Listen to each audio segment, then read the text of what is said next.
I'm stuck. I just don't know what I'm supposed to be. You know? I tried being a writer, but I hate what I write. Does it get easier? Yes. It gets easier. And the more you know who you are and what you want, the less you let things upset you. You have found the Thinking Mind podcast. Welcome back to the Thinking Minds podcast. My name is Alex, I'm a consultant psychiatrist, and on today's episode, we'll be discussing self-criticism, self-loathing, how it may have come about, and what you can do about it.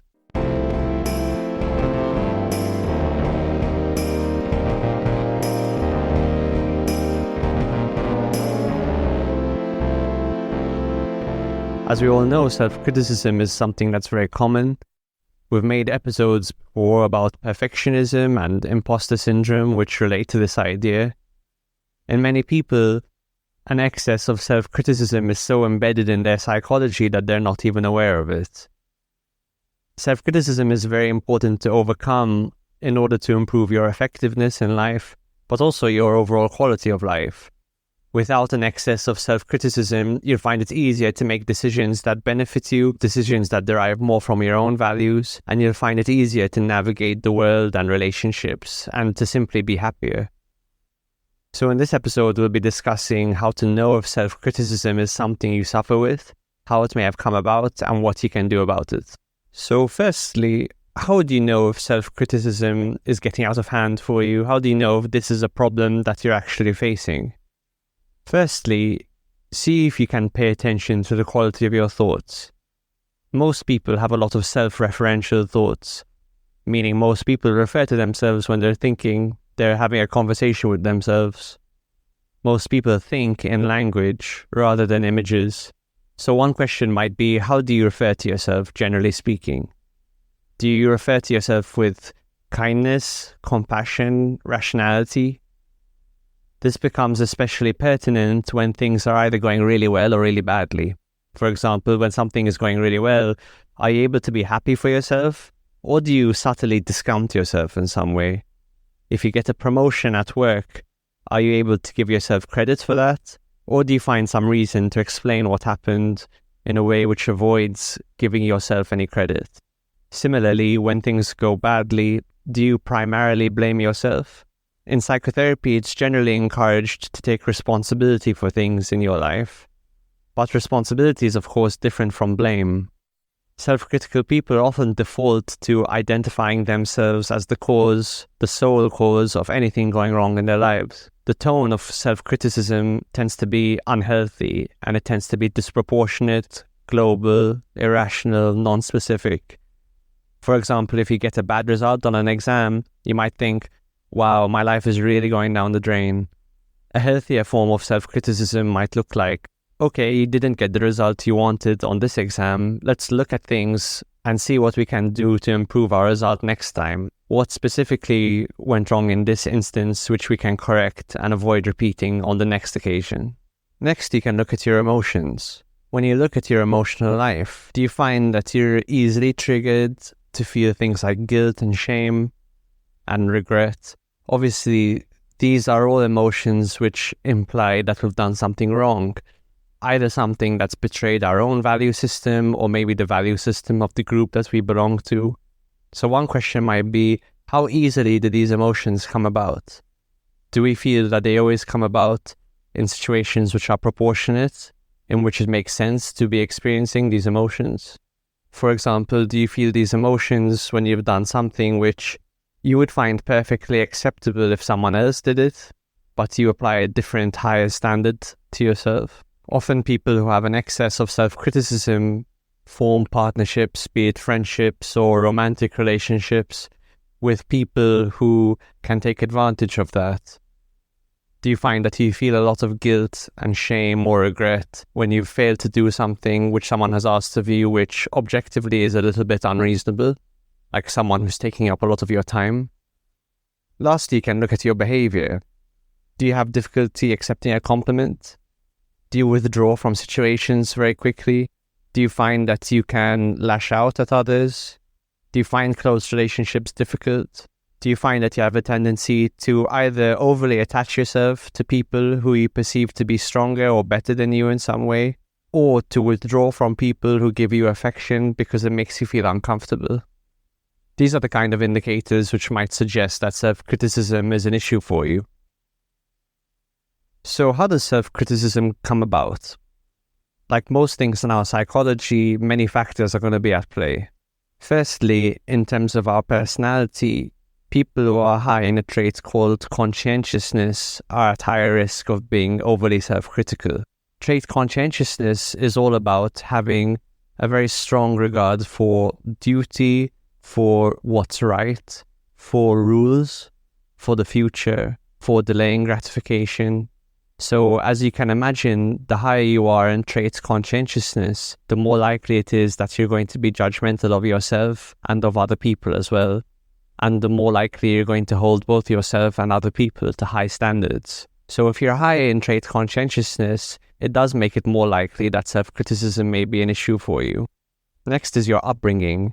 Usually self-criticism comes about when you have a parent or a caregiver who is very critical, and this process becomes internalized in our psychology. So in Freudian terms, that would have been called the superego. So we would have internalized a harsh superego. In the language of transactional analysis, another kind of therapy, that would be called internalizing a critical parent. This is not to say that these are bad parents or caregivers, but that they focused a lot on the child's performance in individual situations, giving them praise when they performed well, or criticism if they perform badly. This is normally coming from a place of good intentions, and often parents are simply anxious that their children won't do well in life. Of course, rewarding a child when they do something well or exerting criticism on some level or discipline when they do the opposite isn't necessarily always a bad thing, but it can be harmful when a child feels a more total sense of invalidation as a result of not doing well in some individual situation. Ideally, a child should feel some basic sense of security and unconditional acceptance, and then within that, come to learn that some behaviors will bring them reward and some will not. This is by no means an easy balance for the parents to strike, and ideas like these promoting psychological health are only just now breaking into the mainstream consciousness. And that's why it's not really about blaming parents, but more coming to understand how the subtleties of relationships between parents and child can influence someone's psychological development. Next, we can think about adverse life experiences and trauma. Often when children encounter some sort of difficult experience, they can be quick to blame themselves, and we all know this. When parents are getting divorced, often the main thing they say to their child is to not blame themselves because they're aware of this tendency. But why would this be the case? This can happen because when disruptive events are happening in a child's life, it can actually on some level be easier for the child to blame themselves, to think there's something wrong with me that's causing this problem, because for the child it's less scary to think that than to think that there's something fundamentally wrong with the world and that the world is unsafe. One of the functions of parenting, in fact, is to cocoon a child as it's growing up from some of the harsher realities of life. But this doesn't always happen, so when children do face these harsh realities, one school of thought is that children blame themselves as a coping mechanism because it's actually less frightening than thinking that there's something wrong with the external world.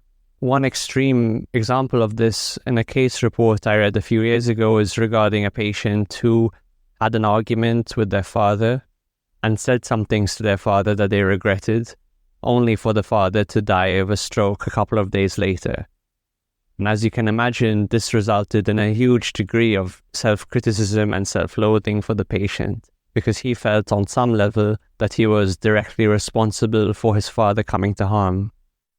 So it might be worth looking at your own life experiences and think, when you were younger, when you were a child or a teenager, did any really bad things happen to you which at the time you took responsibility for, perhaps by default, which you still take responsibility for, perhaps unconsciously? and which, now that you're an adult, you're in a position to alleviate that responsibility, to look at the situation more objectively, to look at it more rationally, to give yourself a break.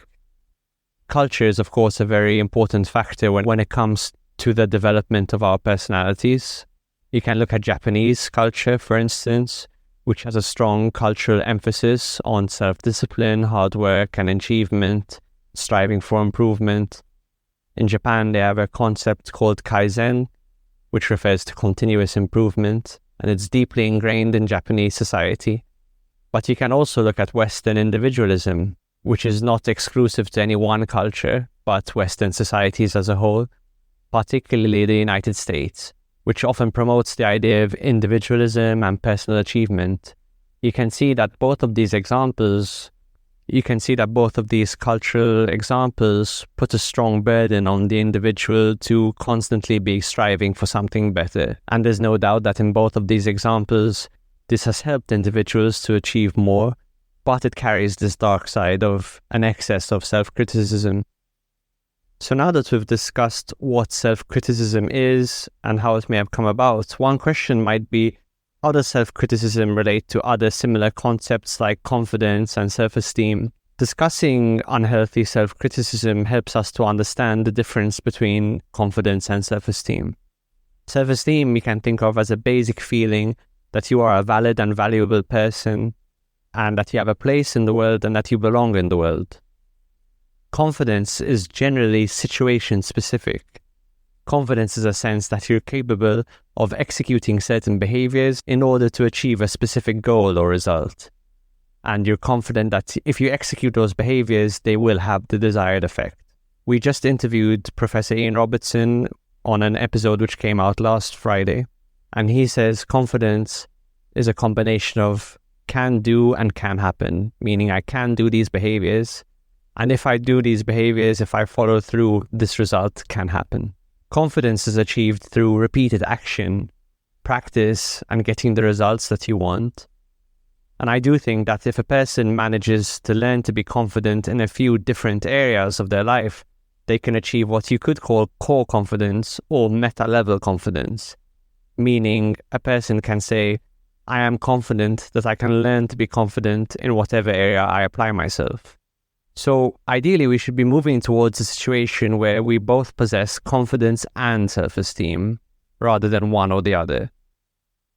And this will help us to A, achieve what we want in life, while B, still feeling a basic sense of okayness through the ups and downs, which of course are inevitable.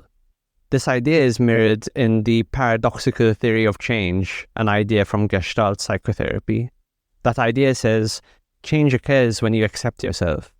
It suggests that people are more likely to make positive changes in their lives when they fully accept and embrace whoever they happen to be in the present moment. Acceptance creates a foundation of self-trust and self-compassion that is conducive to personal growth.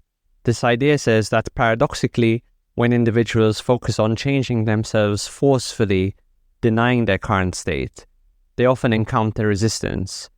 The resistance can manifest by stress, frustration, can lead to self-sabotage, and an inability to make lasting changes.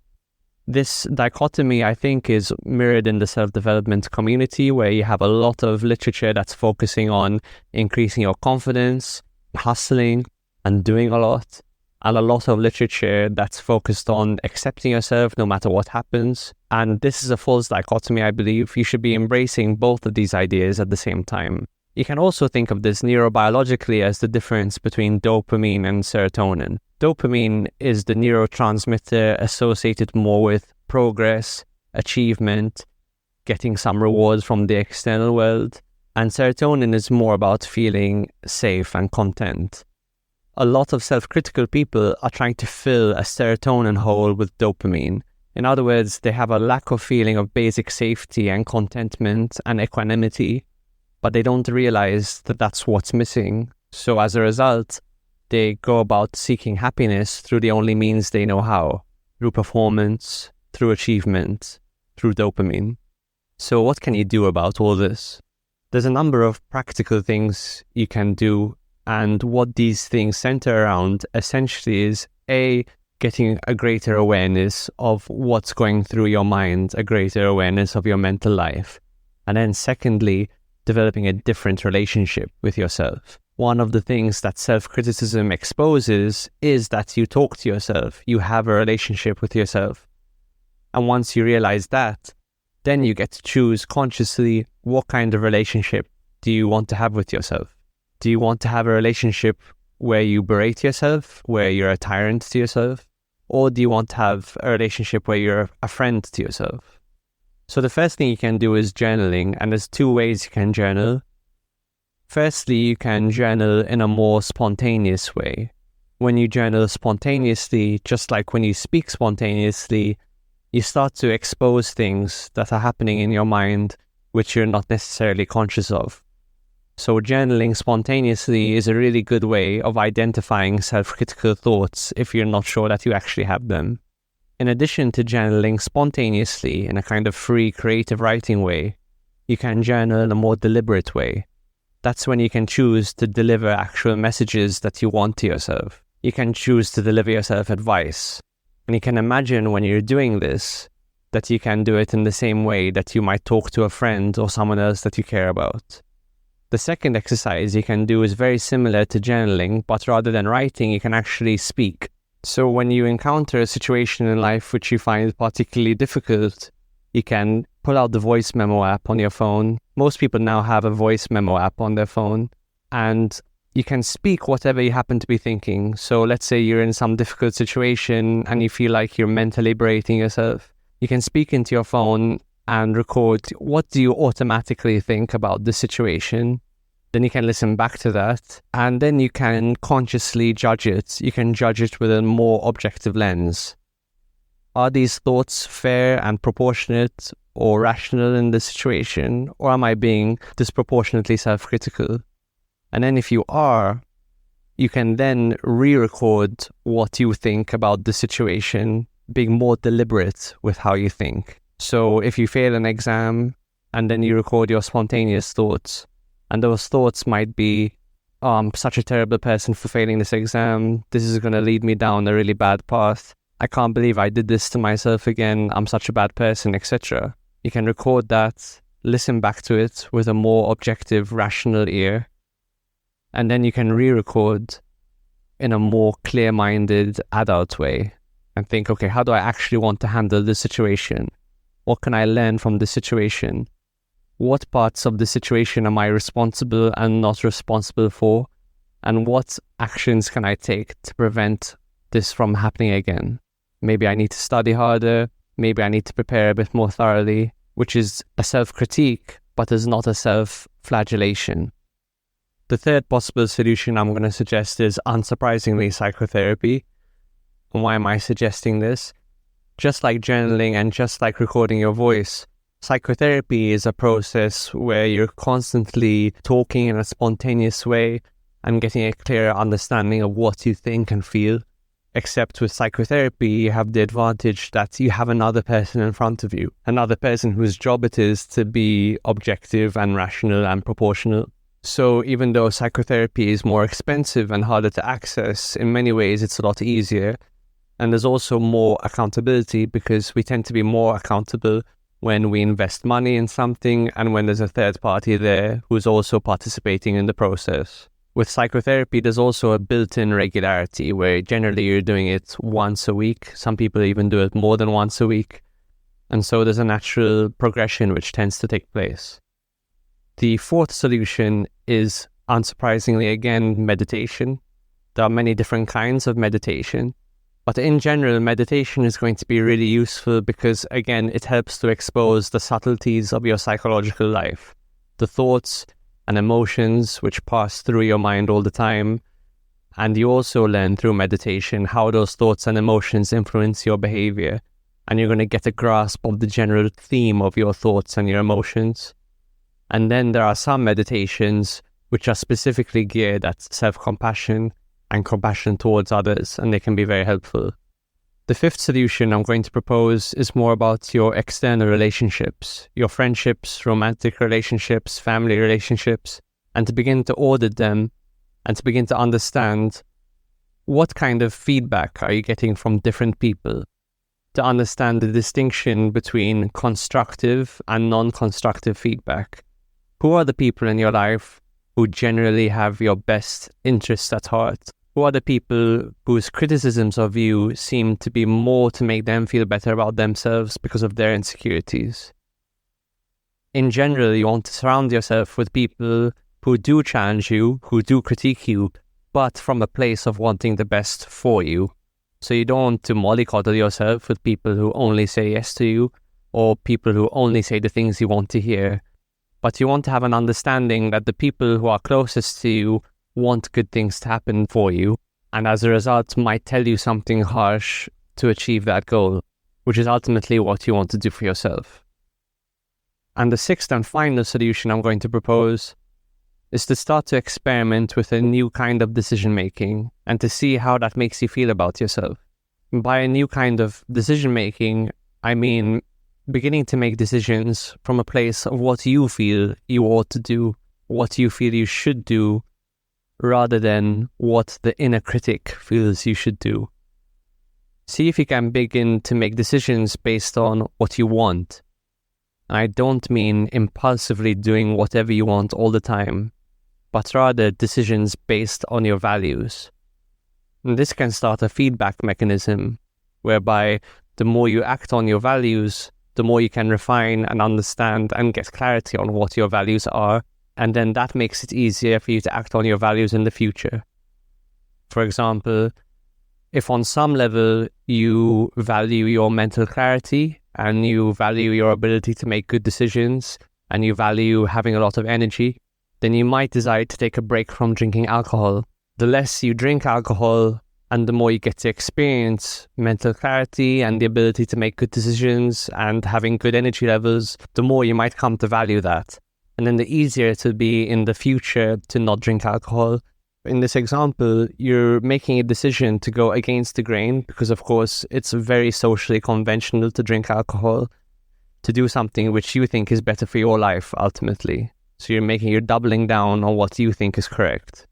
What all of these solutions ultimately will allow you to do is to tell yourself a different story, to create a different narrative about your life. Keeping in mind that all stories and narratives are a filter in that they over-focus on some information and they underemphasize or totally leave out other pieces of information. You want to tell yourself a narrative, tell yourself a story which is definitely reality-oriented, but also has an underlying tone of compassion, because ultimately it's that combination which is going to help you move forward the most. So, to conclude, an unhealthy degree of self-criticism is yet another way that you can become disconnected from reality. And many people feel self-criticism is like the fire or the fuel that helps them move forward in life. But even though that can be the case, and to some degree, it has a very clear ceiling where it stops working, because too much self-criticism causes a basic level of unhappiness and a lot of emotional turmoil, which robs a person of their ability to keep working at something for the long time that it takes to accomplish something, and most goals which are worthwhile do tend to take a long time to accomplish. Too much self-criticism is a problem because it inclines a person to make decisions to impress or appease the internal critic or other people rather than themselves. And this means you're not making decisions based on your own values, which is going to lead you astray. You must understand that because there are different parts of you, you have a relationship with yourself. And once you realize that, the onus is on you to decide what kind of relationship you wish to have with yourself, just like in your relationships with other people. And often, just by treating ourselves the way we treat someone else that we care about, we can achieve a huge amount of progress. Disavowing an unhealthy degree of self-criticism is not saying you shouldn't challenge yourself. You should critique yourself to improve. You shouldn't pretend that you never do anything wrong, but rather this is all about challenging yourself in a healthy way that's sustainable. By forging a compassionate relationship with yourself and having a good relationship with others, you can have a foundation of self-esteem, and then by challenging yourself in different areas, you can start to develop situational confidence, And once you've achieved a reasonable amount of mastery in a few different areas, you can start to develop core confidence or meta-level confidence. Thank you for listening. This is the Thinking Mind podcast, a podcast all about psychiatry, psychotherapy, self-development, and related topics. If you'd like to support the podcast, you can share it with a friend, follow us on Apple, Spotify, or wherever you listen, give us a rating, or if you want to help us further, you can check out the Buy Me a Coffee link in the description. Thanks very much for listening.